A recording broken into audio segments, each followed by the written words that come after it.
The SNP's Mr Blackford said the people of Britain will be happier if Britain stays in the single market and customs union. Mr Blackford said a Brexit transition deal will offer opportunities, but said the UK would be stuck in a transition deal for longer than 2 years. The SNP's Westminster leader said he doesn't want a cliff edge, and leaving the single market and customs union will cost jobs. Appearing on Bloomberg News, he said, "It's going to cost jobs in the city, it's going to cost jobs elsewhere.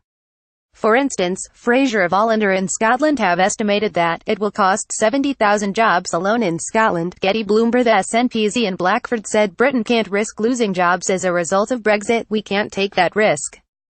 Nobody voted for Brexit to become poorer." Mr Blackford said a transitional deal will present an opportunity, because the European Union will insist Britain remains in the single market and customs union during that period. He said, "What we need to say is, in the likelihood that we are not going to get a deal that's not going to keep us in the customs union and in a single market, that we cannot run the risk of coming away from that, and if it means through the transition deal that we've got the opportunity to stay connected to Europe, that's what we should do.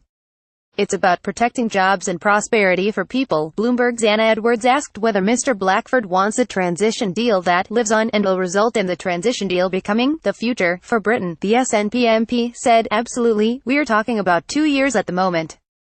2 years is not long enough to negotiate an alternative.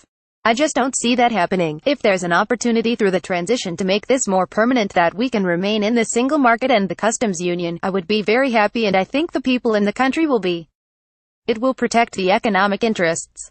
But the EU's chief negotiator Michel Barnier said on Friday that the UK cannot cherry-pick at aspects of the single market, and it will lose the benefits of the single market when it leaves the European Union. Mr Barnier also said that if the UK leaves the single market, then financial firms will lose their EU passporting rights.